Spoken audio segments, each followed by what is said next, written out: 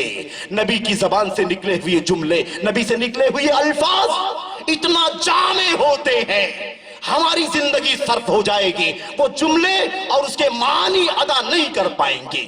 اس لیے ہمیں چاہیے کہ ادھر ادھر نہ جائیں۔ بہت سارے الفاظ ہم سنتے ہیں، دیکھتے ہیں، پڑھتے ہیں، یہاں وہاں لکھا ہوا نہیں میرے بھائیوں، اللہ واسطے نبی پر درود، نبی کی زبان سے سکھایا ہوا درود پڑھو۔ اللہ آپ کو برکتوں سے نوازے، اللہ تعالیٰ آپ پر رحمتوں کی برکھا برسائے، کیونکہ نبی نے کیا فرمایا تھا؟ من صلی علیہ صلاۃ واحدۃ صلی اللہ علیہ بہا عشرہ، جو ایک مرتبہ مجھ پر درود پڑھتا ہے، ایک مرتبہ صلاۃ مرۃ واحدہ، ایک بار جو مجھ پر درود بھیجتا ہے، صلی اللہ علیہ بہا عشرہ، اللہ تبارک و تعالیٰ اس کے بدلے میں اس پر 10 رحمتیں نازل فرماتا ہے۔ میرے بھائیوں لیکن یاد رہے طریقہ محمد الرسول اللہ صلی اللہ علیہ وسلم کا ہونا چاہیے۔ ایک بات ہو گئی تو کیا فرمایا؟ اور جہاں سے تم جہاں رہتے ہو وہیں سے سلام بھی بھیج دیا کرو، التحیات للہ والصلوات والطیبات والسلام علیک ایھا النبی ورحمۃ اللہ۔ سلام کا طریقہ بھی وہی، درود کا طریقہ بھی وہی، اپنی طرف سے لانے کی کوئی ضرورت نہیں ہے۔ نبی کی خوشی، اللہ تبارک و تعالیٰ کی خوشی اس میں ہے جو اللہ کی طرف سے، نبی کی طرف سے مل گیا ہے، ہمیں اسے اہتمام کرنا چاہیے۔ میں عرض یہ کرنا چاہتا ہوں، نبی نے فرمایا مجھ پر درود پڑھنے کے لیے بھی تم کو یہاں میری قبر کے پاس آنے کی کوئی ضرورت نہیں ہے، جہاں ہو وہیں سے پڑھ لو، جہاں ہو وہیں سے بھیج دو، اللہ تبارک و تعالیٰ مجھے پہنچا دے گا، اللہ کے فرشتے مقرر ہیں۔ عرض یہ کرنا چاہتا ہوں، اللہ کے نبی نے یہ بات امت کو بتلا دی کہ تم کو میلا ٹھیلا کرنے کی ضرورت نہیں، میری قبر کے پاس بھیڑ بھاڑ کرنے کی ضرورت نہیں۔ آپ علیہ السلام کو اور اطمینان کرنا تھا، اللہ کے نبی علیہ السلام کو بے چینی تھی، ایسا نہ ہو کہ امت کے لوگ میری قبر کے ساتھ بھی وہی کرنا شروع کر دیں۔ تو یہودیوں نے عیسائیوں نے اپنے نبیوں کی قبروں کے ساتھ کیا. اس لیے اللہ کے نبی علیہ السلام نے فرط محبت سے امت کے ساتھ خیر خواہی کرتے ہوئے اور اپنی قبر کو بھیڑ بھاڑ سے بچانے کے لیے، شرک کے اسباب اور ذرائع کھولنے سے بچانے کے لیے اللہ کے نبی نے فرمایا دعا کرتے ہوئے اللہم لا تجعل قبری وثنا یعبد، اے اللہ میری قبر کو بت نہ بنا دینا کہ اس کی پوجا کی جائے جیسے بتوں کی لوگ پوجا کرتے ہیں. اے اللہ ایسا نہ ہو کہ میری قبر کے ساتھ بھی ویسا ہو جائے. اے اللہ میری قبر کو ایسا نہ بنانا. اے اللہ حفاظت فرما دینا. اے اللہ بچا لینا میری قبر کو اس کے ساتھ وہ نہ ہونے پائے جو بتوں کے ساتھ جیسے لوگ کرتے ہیں ایسے لوگ میری قبر کے ساتھ کرنا شروع کر دیں. میرے بھائیوں کیا مطلب ہے؟ حضرت ام المومنین عائشہ صدیقہ رضی اللہ تعالیٰ عنہ کو پھر آئیے پڑھتے ہیں. ان سے زیادہ بڑا علم والا پوری دنیا میں امت کی خواتین میں، پوری دنیا کی خواتین میں سب سے زیادہ علم والی خاتون ام المومنین عائشہ صدیقہ رضی اللہ تعالیٰ عنہ فرماتی ہیں اللہ کے نبی علیہ السلام نے یہ بات جو فرمائی اے اللہ میری قبر کو بت نہیں بنانا، یہ بات کیوں فرمائی؟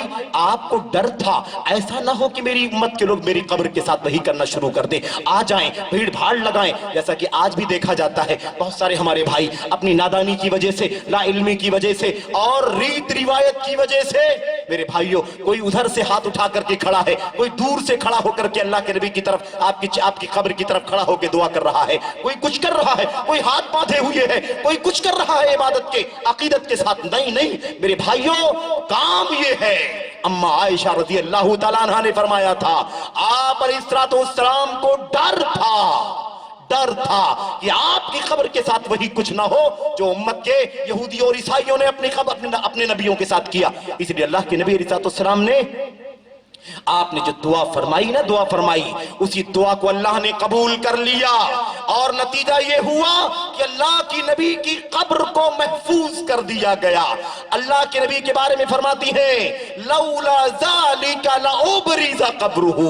اما عائشہ فرماتی ہیں اگر ڈر نہ ہوتا کہ امت کے لوگ آپ کی قبر پر بھی بھیڑ بھاڑ لگائیں گے.